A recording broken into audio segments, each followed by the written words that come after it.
What do you think? Well, you know what I think. Presumably you've seen the movie, and the movie says quite clearly that his death was a coup d'etat. A lot of the facts in the case are still not agreed upon because various eyewitnesses differ in their accounts of it. There's no question that it is a full-out attack on the Warren Commission because I don't believe it. And I think it was a lie. I think it was a lie put over on the American public that Oswald did it alone. We've had 28 years of bullshit from the government and from the media. Is it really a covert, a shadow government that runs America? Not only did they possibly kill Kennedy, but they killed Robert Kennedy, they killed Martin Luther King. They appointed Alan Dulles to investigate John Kennedy's death. That's like asking the fox to investigate the chicken coop. It isn't fair. I've always said that there are two conspiracies. There was a small conspiracy, it could involve 5 to 10 people, maybe 11, 12, to kill the president. There was a second conspiracy here to cover it up. All over Europe, South America. I do when I like outside of hotel rooms too.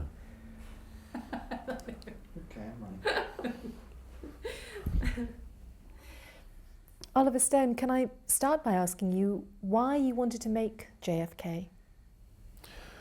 Well, I thought, first of all, it was a hell of a thriller. I read the book by Garrison called On the Trail of the Assassins, and I said to myself, even if 50%, 20% of this is true, it's this outrageous story.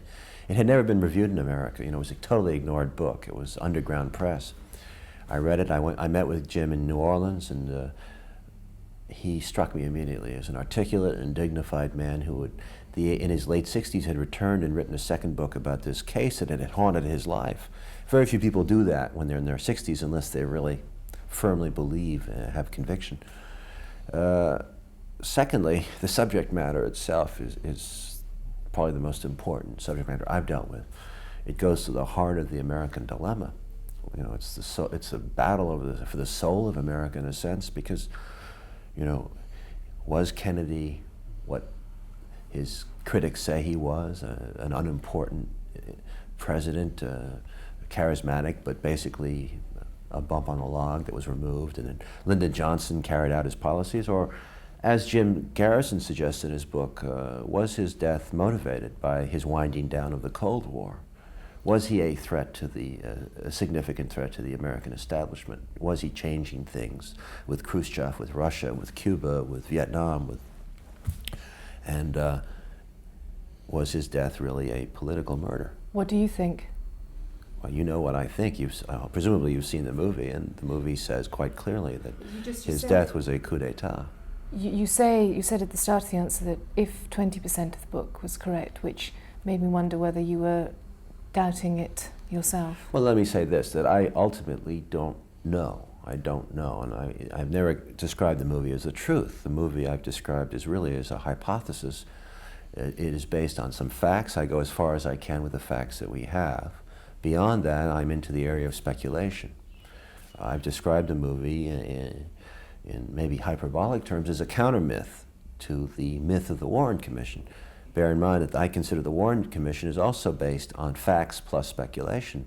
The magic bullet theory is pure speculation, as is many things in the Warren Commission. And a lot of the facts in the case are still not agreed upon because various eyewitnesses differ in their accounts of it.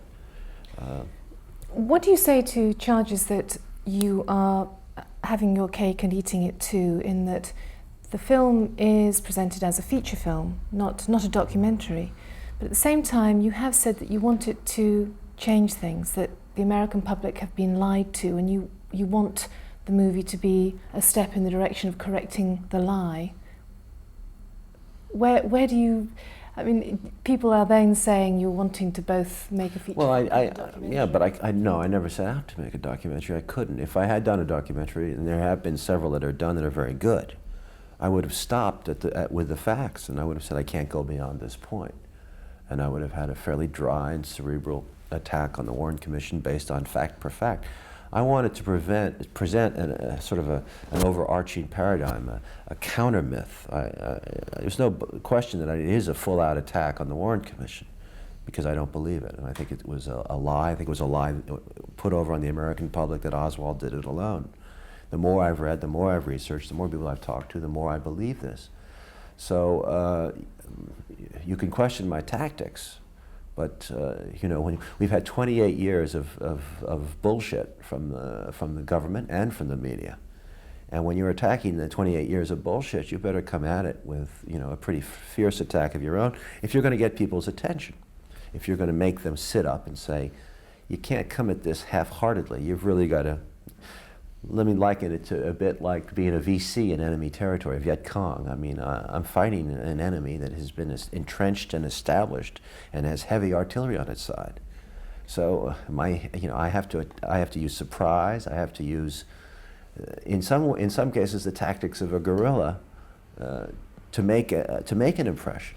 When you talk about those guerrilla tactics, one of them surely must be that the use of news footage and recreating. Yeah. And that it is confusing for a viewer who wasn't around at the time. It's very easy to think some of the scenes are actually old news footage being shown again. Did you intend that? Well, I wanted to put the viewer. I mean, it not being a documentary, you are not detached from this movie, and there's no question that I'm here and the movie is there. I went beyond that. I wanted to get into the movie. I want to put you into the skin of events. I want you to be in Dealey Plaza in 1963. I want you to be in the mood, the atmosphere. I want you to smell it, hear it, feel it. I want you to be in the autopsy room with Kennedy. Do you remember that old TV program, You Are There? I want to put people into it so that they can understand, or at least have a sense of what happened or what may have happened. And I guess you can criticize me for that, but I mean, apart from putting a prescription drug label on every scene at the bottom of and saying this is conjecture and this is fact, which would have been a distancing effect, I just don't know how else to have done it. Why does it matter to you so much? Why does it matter to me so much? Because I suppose fundamentally, beyond it being a repugnant crime, I suppose it goes to the heart of what democracy is. At the end of the day, it posits the question is, do we really have a democracy in our country? Is government accountable to the people? Is it really a covert, a shadow government that runs America? Not only did they possibly kill Kennedy, but they killed Robert Kennedy, they killed Martin Luther King, they prosecuted a war in Vietnam in which they lied to the people and never told them what was going on. We have a chief executive who, in liaison with the CIA, conspired to bomb a neutral country, Laos and Cambodia, without telling the American people, that's a conspiracy. We have a chief executive who sat at the heart of a criminal conspiracy in our country and, as you know, escaped impeachment by resigning one step ahead. We had another conspiracy in our country to sell arms to an enemy country in the casual hope of their releasing some hostages.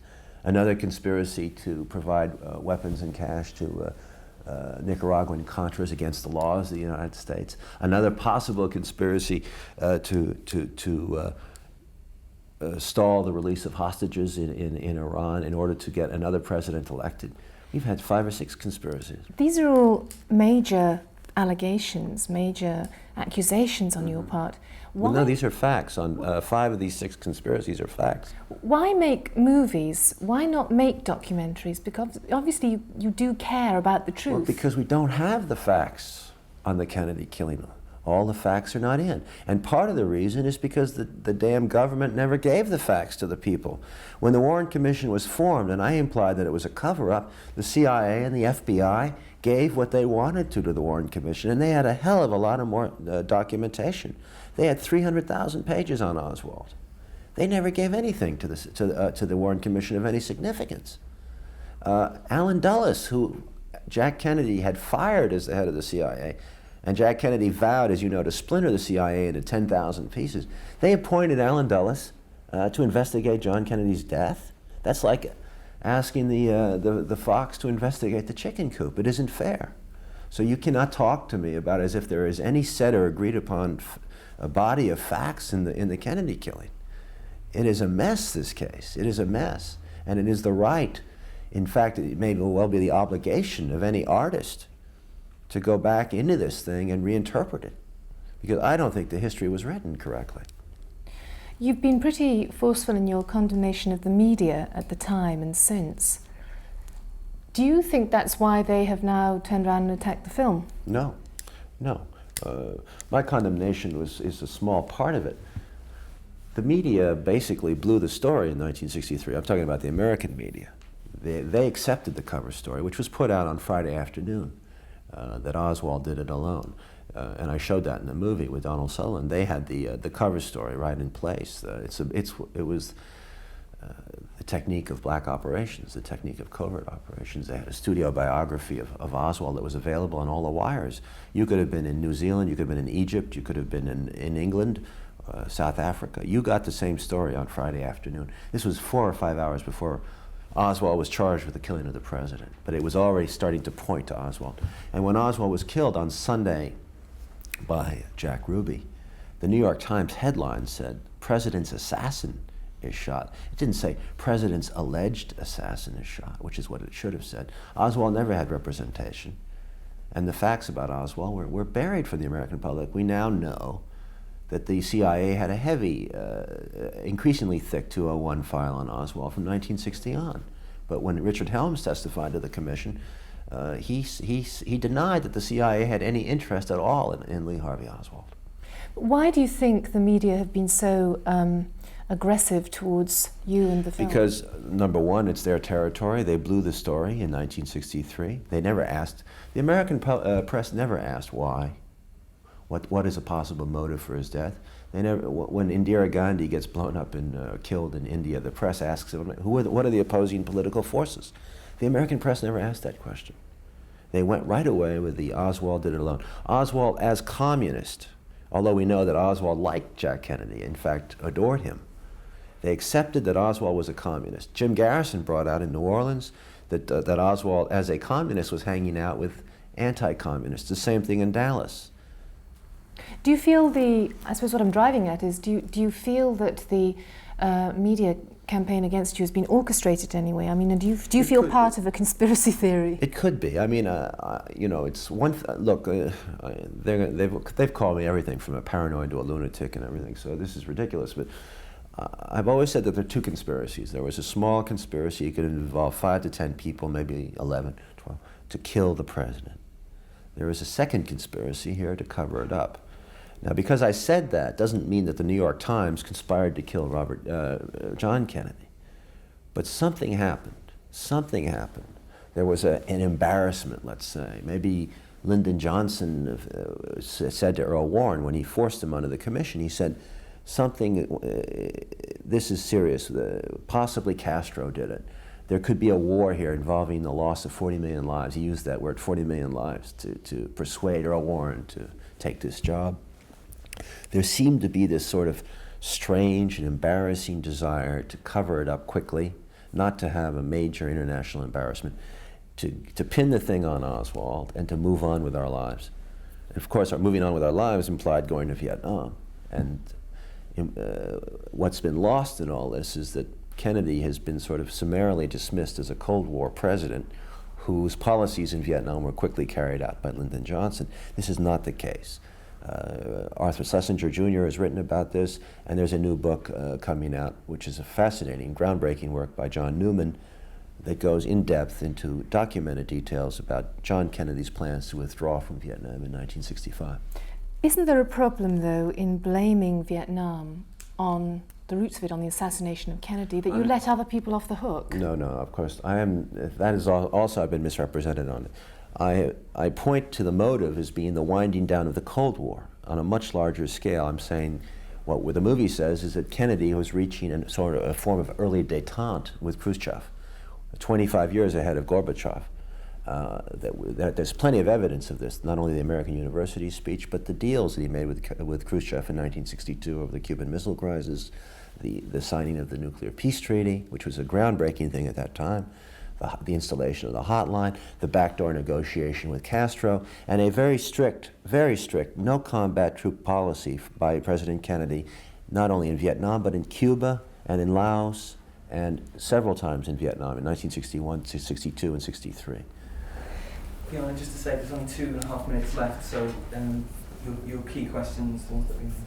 All right, okay. Key questions? I thought we had the key questions. Jesus Christ. It's difficult, isn't it? Well, I think one of the things that would like to ask you, in the film you say that there's a scene which involves most of the DAs, and they say what the one who is alleged to sort of betrayed Garrison stands up and says, for God's sake, we couldn't keep a conspiracy, we couldn't organise a conspiracy, we couldn't keep a secret amongst ourselves. And yet your film suggests that there's a huge range of organisations. Yeah, well, I dealt with that, but I'll go back to it. Also, about Oliver's position as a radical filmmaker. Yeah, I was going to do that too. So it's difficult in 2.5 minutes, isn't it? I'm talking fast. Oh, no, that's right. We'll we'll try and ignore them. The allegation is that within the film is that the conspiracy is enormous. It's an inverted pyramid, effectively.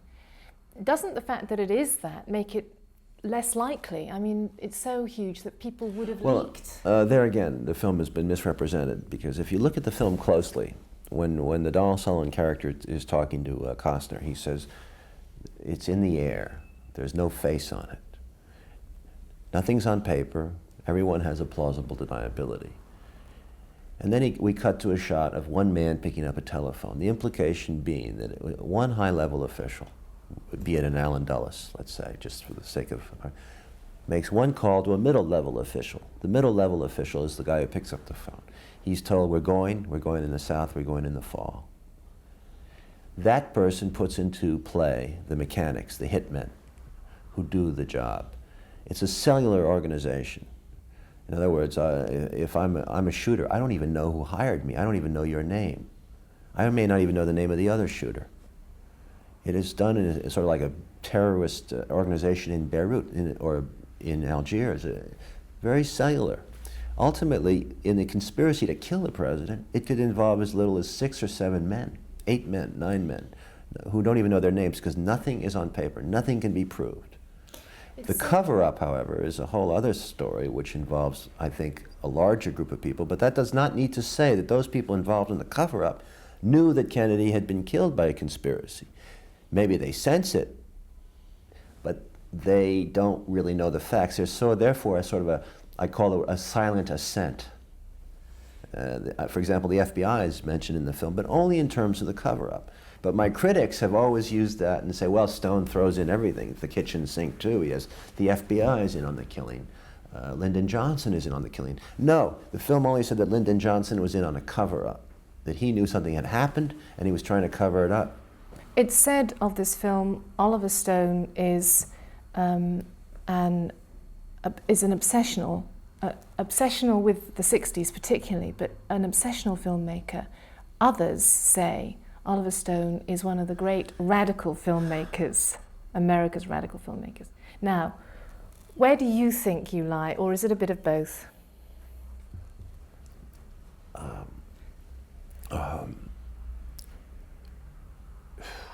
Well, certainly when I started, I didn't make any connection to Vietnam. It was only through my talks with Fletcher Prouty, Colonel Fletcher Prouty, who is the X character is based on, is that I began to understand what the National Security Action Memos 263 and 273 really meant. So all that information came to me after I was involved. Therefore, Vietnam was hardly my motive. One can argue that the chicken or the egg. Because I was in Vietnam, therefore I'm only concerned about Kennedy and Vietnam, but that's not true. I think I was put on Earth, I was born in those years, and in a strange way my life parallels these events. And I think any artist, whether it's Zola in France or Dickens in England, I mean, they write about the time, they reflect the time they move through. So thank God that I was born in interesting times. There's an old Chinese curse, may you live in interesting times. I think I just reflect those times. And a radical within that. Well, radical because, we're living in the Orwell age. Your English writer was much more acute than people give him credit for. I remember when 1984 rolled around, Time magazine had a cover and they sort of chuckled and said, well, you see, 1984 came and went and it never happened. But it did happen. And it happened in a much more subtle way than even Orwell could have predicted.